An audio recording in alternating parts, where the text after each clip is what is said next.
ये है सावित्री देवी, जिसे मॉडर्न कपड़ों वाली लड़कियां बिल्कुल भी पसंद नहीं थी।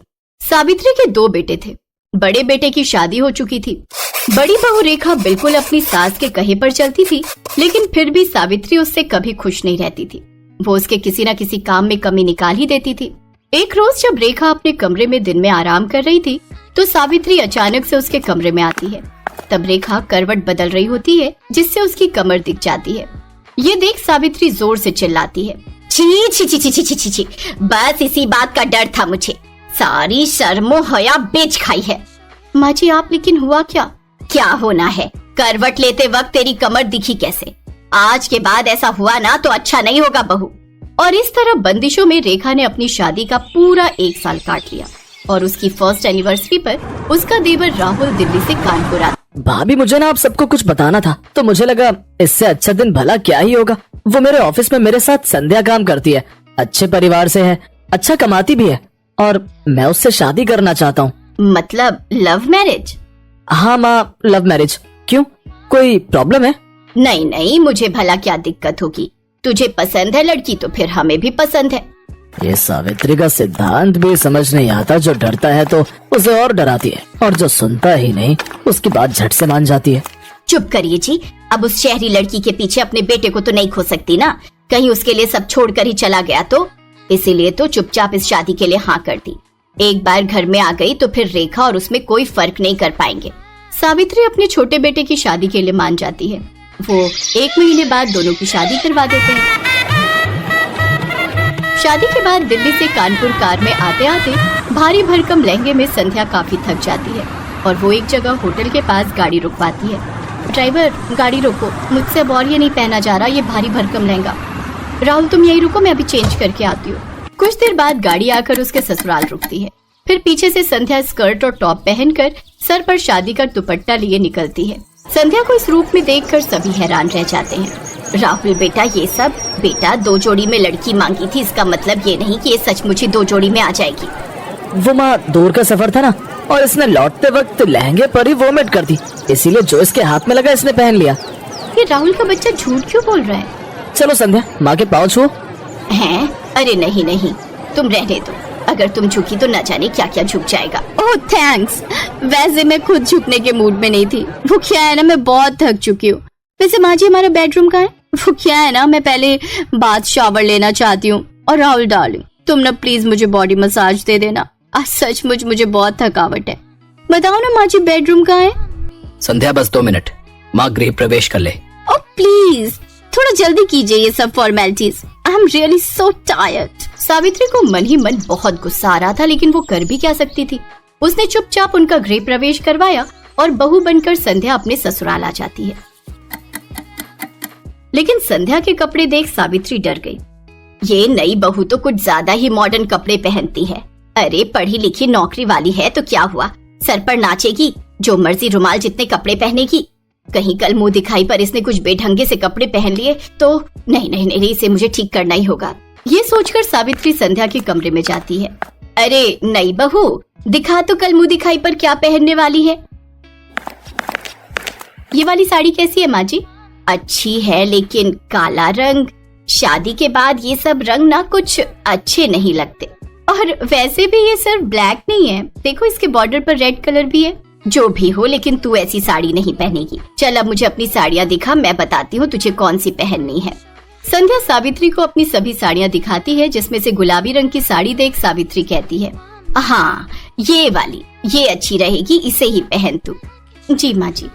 शादी के तुरंत बाद सास का ऐसा बदलता रवैया देख संध्या हैरान थी। सावित्री ने संध्या की साड़ी तो देख ली, लेकिन वो ये नहीं जानती थी कि उसका ब्लाउज कितना हॉट बना है। शाम को मुंह दिखाई पर संध्या वो गुलाबी साड़ी हॉट ब्लाउज के साथ पहनती है। ये देख सावित्री उसकी साड़ी अच्छे से बांधती है। अरे बहू, ये सर पर पल्ला कर ले, सब मेहमान आएंगे ना तो उनके सामने यूं सर ढके घूमना अच्छा नहीं लगता। संध्या साड़ी पहनकर सर पर घूंघट रखकर बाहर आती है। ये देख मोहल्ले की औरतें बात करती हैं। मान गए सावित्री तुझे, मुझे तो लगा था कि ये मुंह दिखाई पर भी मिनी स्कर्ट पहन कर आएगी, लेकिन तूने तो एक दिन में इसे साड़ी पहनना और घूंघट रखना भी सिखा दिया। अरे मेरा नाम सावित्री है, सावित्री। अच्छा संध्या बहू, चल अब इन सबके पांव छूकर आशीर्वाद लो। सावित्री सबके पांव छूकर आशीर्वाद लेती है, लेकिन संध्या ये नहीं जानती थी कि उसकी सास किस खेत की मूली है। एक बार जो उसने साड़ी पहन ली तो फिर वेस्टर्न कपड़ों का नंबर तो कभी आने वाला है ही नहीं। अगले दिन उन सबको मंदिर जाना था, इसलिए रात को ही संध्या अपनी सास से जाकर पूछती है कि कल उसे क्या पहनना चाहिए। तुझे क्या पहनना है क्या नहीं ये सब तो बाद की बात है, लेकिन तू इस नाइट ड्रेस में बाहर कैसे आ गई? हमारे घर में ये सब नहीं चलता। लेकिन राहुल ने तो मुझसे कहा था कि मैं जो मर्जी पहन सकती हूँ। अरे उसे क्या पता इन सब के बारे में, रहा भी है वो इस घर में, बचपन से तो पहले पढ़ाई के लिए हॉस्टल में और फिर नौकरी के चक्कर में बाहर। तू उसकी बीवी है पर बहू मेरी है और इस घर में मेरी ही चलती है। संध्या उदास हो जाती है और वो अपने कमरे में चली जाती है। उसे उदास देख उसकी जेठानी भी उसके पीछे पीछे उसके कमरे में चली जाती है। उदास मत हो संध्या, इस घर का नाम ऐसे ही सावित्री निवास नहीं पड़ा है, यहाँ बस माँ जी की ही चलती है। उनसे पूछे बिना तो मैं खाना तक नहीं बना सकती, तो कपड़े तो दूर की बात है। अब कपड़े चेंज करके साड़ी पहन लो और किचन में आ जाओ। मुझे नहीं लगता अब वो तुम्हें कभी भी वेस्टर्न ड्रेसेस पहनने देंगी। ऐसे कैसे नहीं पहन सकती? अब तो बस हफ्ता भर में ये साड़ी पहनूंगी, उसके बाद बिल्कुल नहीं। एक हफ्ते बाद राहुल संध्या के साथ हनीमून ट्रिप प्लान करता है। सच में संध्या बहुत मजा आएगा, कश्मीर सच में बहुत खूबसूरत है। अच्छा अब तुम पैकिंग कर लो। संध्या अपनी पैकिंग कर लेती है। फिर जब ये बात सावित्री को पता चलती है तो वो संध्या के पास आती है। अच्छा, कश्मीर जाने की तैयारी हो रही है, दिखा तो तूने क्या क्या रखा है वहाँ पहनने के लिए। वो क्या है ना, ध्यान रखना पड़ता है, कहीं तूने छोटे छोटे कपड़े रख लिए और तुझे सर्दी लग गई तो। वो तो मैं समझ ही गई थी कि बिना मेरे कपड़े चेक किए आप मुझे जाने कहाँ देंगी। संध्या हनीमून के लिए चली जाती है, लेकिन वो वहाँ जाकर कुछ वेस्टर्न कपड़े खरीद लेती है और अपनी ढेर सारी फोटोज लेती है। लेकिन एक रोज उसकी सास वो फोटोज देख लेती है और वो संध्या पर खूब गुस्सा होती है। लेकिन तभी वहाँ सावित्री की सास रत्ना आ जाती है, जो काफी बूढ़ी होती है, लेकिन उन्होंने भी टी शर्ट और पैजामा पहना होता है, साथ ही चश्मा भी लगाया होता है। बताओ भला क्या बुराई है इन कपड़ों में? मुझे देखो, मैं क्या इन कपड़ों में बुरी लग रही हूँ क्या? अरे जब मैं गांव में रहकर ऐसे कपड़े पहन सकती हूँ तो फिर मेरे पोते की बहू क्यों नहीं? और तू जानती है आज क्या हुआ? जब मैं रेलवे स्टेशन से लौट रही थी तो साड़ी पहने एक लड़की बाइक पर बैठी थी। उसकी साड़ी बाइक में फंस गई और वो नीचे गिर गई, जिससे उसे थोड़ी चोट आ गई। और वो कोई और नहीं, हमारी बड़ी बहू रेखा है। अभी अस्पताल में भर्ती करवा कर आई हूँ उसे। जमाने के साथ अपनी सोच बदल सावित्री। ये सब बातें सुन सावित्री को अपनी गलती का एहसास होता है और अब वो कभी भी अपनी बहुओं को उनकी मर्जी के कपड़े पहनने से नहीं रोकती।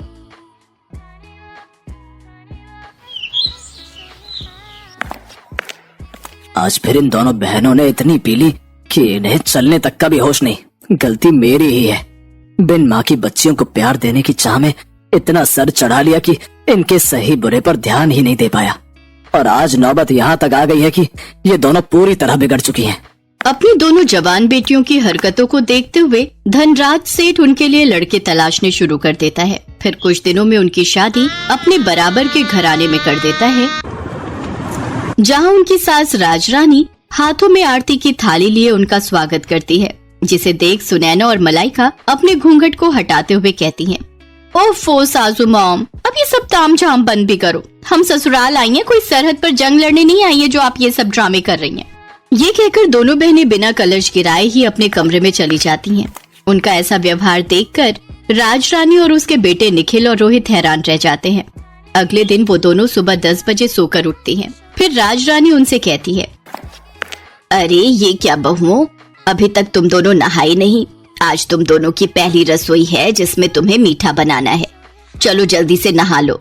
लेकिन सासू मॉम, हमें तो करछी पकड़नी तक नहीं आती, हमें तो सिर्फ मीठा खाना आता है, बनाना नहीं।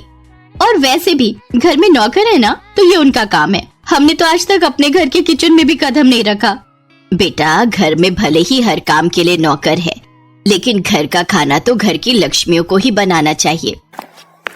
माँ बिल्कुल सही कह रही है। और वैसे भी शादी के बाद अपनी पहली रसोई में मीठा बनाना एक रस्म है जो हर बहू निभाती है। ओफो, मायके में हमारा बाप कम था जो अब यहाँ तुम दोनों भी लेक्चर देने लग गए। Live it.